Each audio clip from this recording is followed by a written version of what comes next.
Actually, I've been in Atlanta for about. Oh, you're in ATL. Okay. Yeah, I've been there for about 13, 14 years now. Okay. Yeah. So you're just raised in St. Louis. Yeah, that's my thing. It still feel like home though, doesn't it? Yes. To me, it does. No, man. Yeah. Yeah, it definitely is home. I didn't move there until I was like 22, 23. Yeah.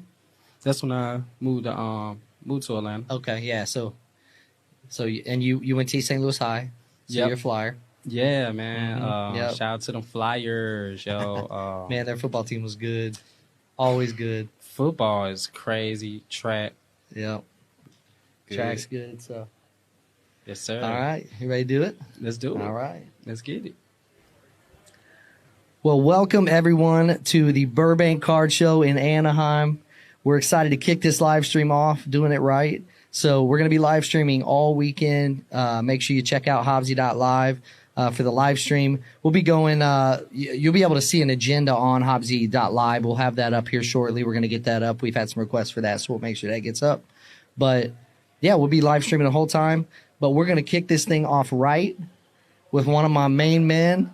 If you guys haven't seen him around, you've been hiding under a rock somewhere. This boy has come out of nowhere. You know it, man. You know it. He's a great guy, and honestly, he's doing some cool things for the hobby. So please welcome Daryl, or as we all know him, Dr. Collectible. So welcome, man. Yo, appreciate it. I'm happy to be here. This is my first time in Cali.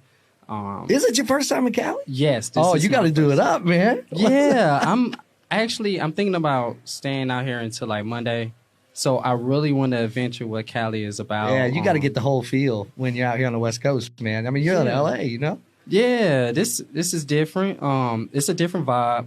It's cool. It's different type of air compared to Atlanta in the South. So for sure, man. Yeah, I love this coastal life. So where did you come from?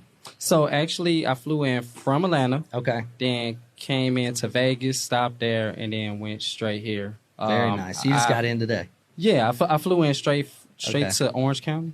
Orange County. Yeah. Mm-hmm. So hopped around. We won't get into it. Shout out Southwest for making it right. Yeah, man. Southwest, y'all got me right.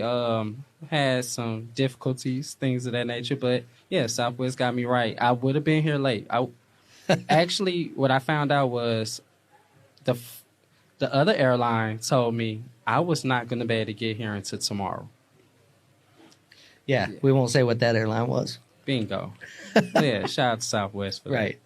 That. Well, man, so tell me a little bit about what's going on with you, because you kind of popped on the scene and popped off a little bit. Yeah. Recently.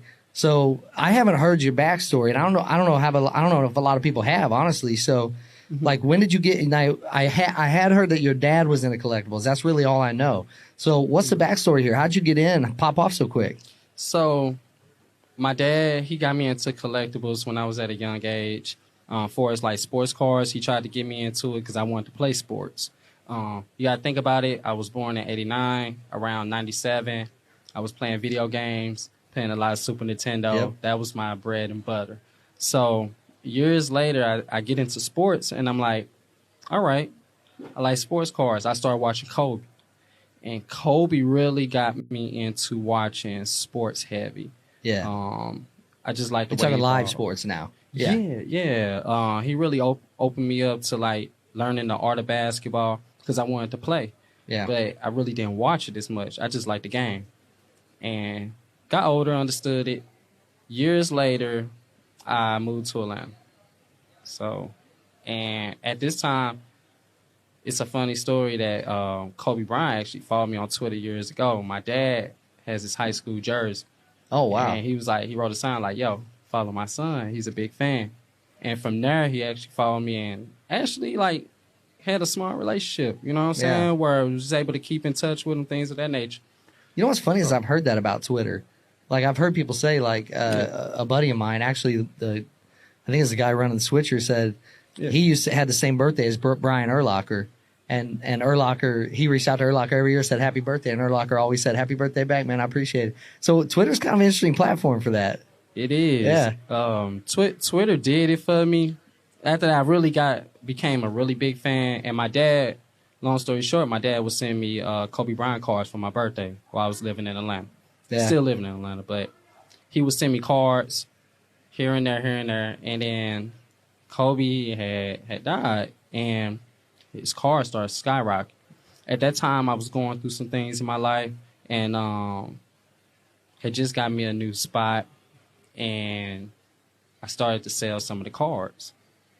I was like, oh, wow, I'm bringing in profit. Yeah. And I told my dad about this, drove home from Atlanta to East St. Louis, because I didn't want him to ship any of his cards from his collection. Right. I was scared they was going to get lost. Came home, grabbed half of his collection. I told him what we was going to sell, sold half of that, and basically sold everything on eBay. Gave him half, put the other half. And this is what year? What year is this? This is 2020. 2020, okay. 2019, 2020. There's so many collectors that got in the hobby around that time. Yeah. I don't know if you've talked to some of these other collectors that have kind of come around the last couple of years or whatever, but there's so many collectors that came in the hobby like right before COVID or right during COVID. It's crazy, man, that time was.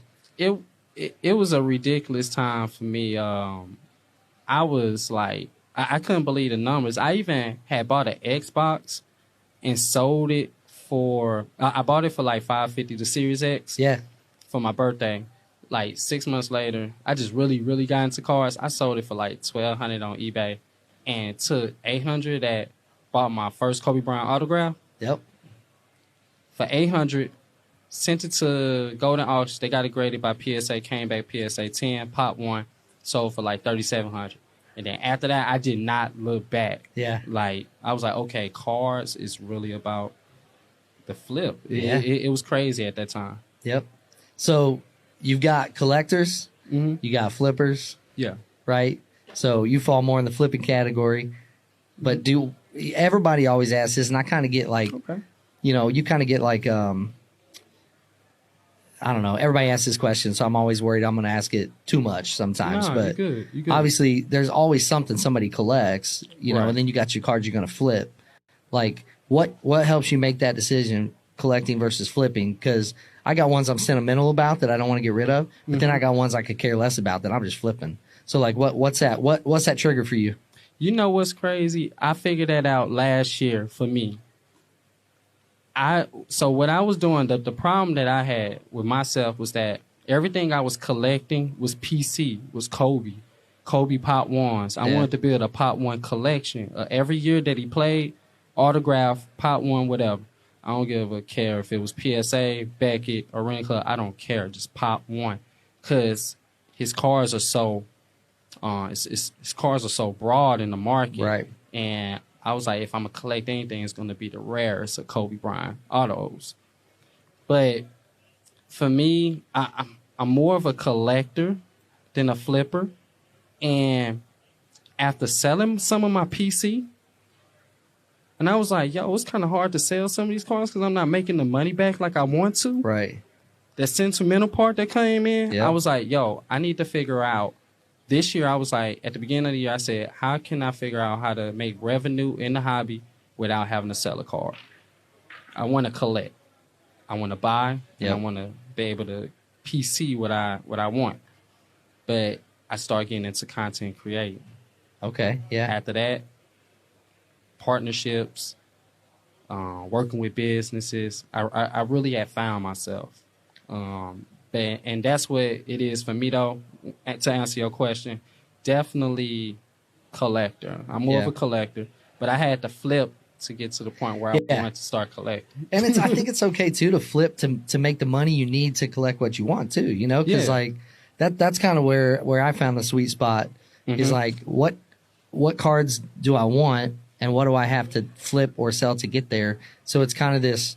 I'm okay with buying certain cards I'm not sentimental about so that I can flip them to get to the ones that I want to pull and just keep, right? I'm just like, look, these are for me. These are for my PC. I'm not going to worry about, ever getting rid of these things. It's almost an insurance policy for me in some cases. Plus, it's sentimental. So, and me, we're both from STL originally. So I'm a Cardinals fan. So anything Cardinals, I'm collecting. Yes, sir. So I'm super bullish on Albert Pujols because he's a Cardinal. I don't care what people say about Anaheim. I know we're in Anaheim. I get it. He's a Cardinal. So, but Albert Pujols, Ozzie Smith, obviously a huge one for me. Ozzie's iconic rookie card with the big old chops on it. Man, So, iconic, man. yeah. Ozzy, Mark McGuire. I was a big fan of Mark McGuire growing up. So yeah. Yeah, that was fun. Were you still in St. Louis during the home run race? Yes, I got a chance to meet him one time when they was leaving out the tunnel, and they was leaving out their cars or whatnot, and I actually had a baseball. He signed it. What's good? We in the building, baby. We in the building. Yo, shout out to my boys over there. Yeah. 10, man. Like, We do have a live audience here. You guys can't see them, but they are here, and it's hey, look at this audience, man. It's huge. You guys can't see them. They're beautiful though, right, man? They're beautiful. Hey, yo, it's good people out here. But yeah, overall, like with me, I really just been enjoying the atmosphere here. A lot of people I have already came across since I got into this seat. It's crazy. So I know it's gonna be a long weekend. Oh, it's gonna be fun though, man. What you hitting while you're here? What's your hot spots while you're here? You know what? I want to be able to meet with. So this is my thing when I go to shows. I want to be able to shake hands with everyone. I want to be able to meet with at least everyone. Big name vendors, small name vendors, you name it. I don't care who it is because everybody has a story and a hobby. Yeah. I learned from a lot of people, especially coming to these shows. This is the most I have traveled this year in my whole life. Yeah. This hobby has took me to Vegas, Tampa, Miami twice, New York, Chicago.